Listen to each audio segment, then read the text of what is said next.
झिया आज्ञा सरस्वती मंत्र बोलिलु मामा। ओम नमः भगवती सरस्वती वाग्देवी ब्राह्मणी ब्रह्मा स्वरूपिणी बुद्धि पादिनी मम विद्या देहि देहि स्वाहा।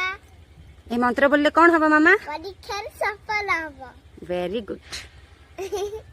या आज्ञा कृष्णंकर महामंत्रडा बोलिलु मामा। ओम कृष्णाय वासुदेवाय हरये परमात्मने प्रणतः केशनाशाय गोविंदाय नमो नमः। Very good. ए मंत्र बोलले कौन हुए मामा? सब दुख कष्ट दूर हो जीव। तू बोलचु ना सबुदिन? हाँ। Very good. या आज्ञा सूर्य नमस्कार मंत्र बोले मामा। आदि देव नमस्तुभ्यं प्रसीद मम भास्कर दिवाकर नमस्तुभ्यं प्रभाकर नमस्तुते। झिया आज्ञा रामायण किए लिखिथिले? वर्षि वाल्मीकि। महर्षि वाल्मीकिंकर पिला दिनर ना कौन थिला? रत्नाकर। रामायण केतोटी अध्याय अछि? 7टी। प्रभु श्री राम केउ वंश रे जन्म होइथिले? रघुवंश। प्रभु श्री राम केउठारे जन्म होइथिले? अयोध्या रे। प्रभु श्री राम को पितांक ना कौन? दशरथ। दशरथंकर केतोटी राणी? 3टी रानी। तीन राणींकर ना क? कौशल्या कैकेयी सुमित्रा। दशरथंकर केतोटी पुत्र? 4टी पुत्र। चारि पुत्रंकर ना क?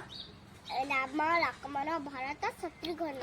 प्रभु श्री राम को मातांक ना कौन? कौशल्या। कौशल्या। आउ भरतंक मातांक ना? कैकेयी। आउ लक्ष्मण शत्रुघ्नंक माता किए? सुमित्रा। Very good. ठीक कली। झिया आज्ञा कहलु मामा श्रीराम केउ जुगरे अवतार नैथिले? तेतिया जुगरे। श्रीराम काहाकु बद्ध करिया पय अवतार धारण करथिले? रावण को। रावण काहार भक्त थिला? शिव भगवान शिवंकर। श्रीराम काहार अवतार अटंती? भगवान विष्णुकर। श्रीराम केउठारे जन्म होइथिले? अयोध्या। अयोध्या वर्तमान भारतर केउ राज्य रे अवस्थित? उत्तर प्रदेश। श्री रामचंद्रंक कुलगुरु किए? वशिष्ठ। श्रीराम को पत्नी किए? माता सीता। श्रीराम सीता को किपरि विवाह करथिले? माता सीतांक स्वयंवर रे शिव धनु भंग करी। माता सीतांक पितांक ना कौन? जनक ऋषि। माता सीतांक केतोटी पुत्र?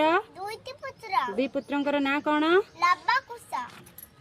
झिया आज्ञा प्रातः मंत्र जानचु मामा? हाँ। कहलु। करगे बसते लक्ष्मी कर मध्य सरस्वती करम ने तू गोविंद प्रभात कर दर्शन। मंत्र अर्थ कौन कहलो? आम हाथ अगरे माँ लक्ष्मी आ मझिरे सरस्वती आ तले प्रभु श्री कृष्ण वास करंती। मंत्र बोलले कौन हबो मामा कहि देलु। सकाळु सकाळु उठी के आम हाथ रे खेले दिन शुभ हबो। Very good. सब आउची।